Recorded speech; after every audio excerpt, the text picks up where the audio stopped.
Supreme court में साबिक deputy speaker कौमी असम्बली कासिम सूरी के खिलाफ इंतखाबी उज़रदारी पर समाअत। चीफ जस्टिस काजी फायज ईसा की सरबराही में 3 रुकनी बेंच ने समाअत की। दरख्वास्त गुजार नवाबजादा लश्करी रईसानी सुप्रीम कोर्ट रजिस्ट्री बजरिया वीडियो लिंक शरीक हुए।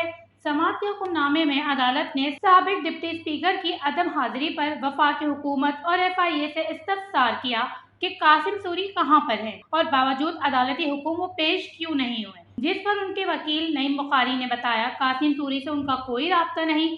अदालत ने कहा कि तहकीकात की जाए, कासिम सूरी ने इतनी जायदाद कैसे बनाई और कासिम सूरी बैरून मुल्क कैसे निकले, जबकि सुप्रीम कोर्ट की जानिब से कासिम सूरी की जायदाद की तफसीलात तलब करने का हुक्म भी दिया गया है। याद रहे 27 दिसंबर 2019 को इलेक्शन ट्रिब्यूनल ने कौमी असम्बली के हल्का NA 265 से कामयाब पाकिस्तान तहरीक इंसाफ PTI के रहनुमा और डिप्टी स्पीकर कौमी असम्बली की कामयाबी को कल अदम करार दिया था।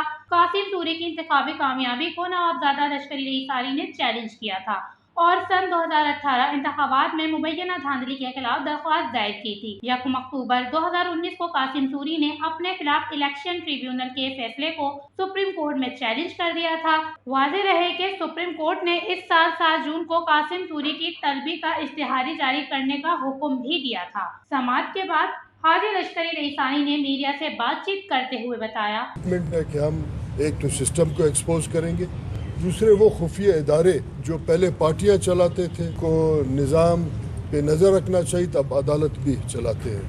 हम आज फिर पेश हुए, आज ये 5वां चीफ जस्टिस है जिसकी अदालत में हम अपना केस लड़ने के लिए पेश हुए हैं और अभी तक रिलीफ नहीं मिला है। इसका मतलब ये है कि पूरा सिस्टम काम मांगता है, मगर इसको पार्लियामेंट ठीक करेगा।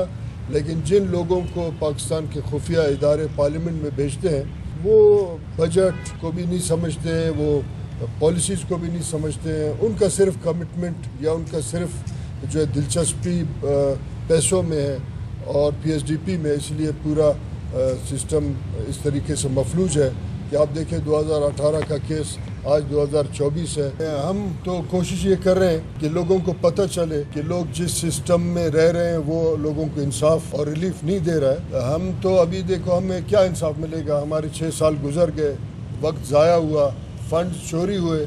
लेकिन कोशिश ये है कि जिन लोगों ने ये सब कुछ ड्रामाबाजी इस सिस्टम में डाला है उनको हम फॉलो करें और उनका पीछा करें और उनको एक्सपोज करें। वश न्यूज़।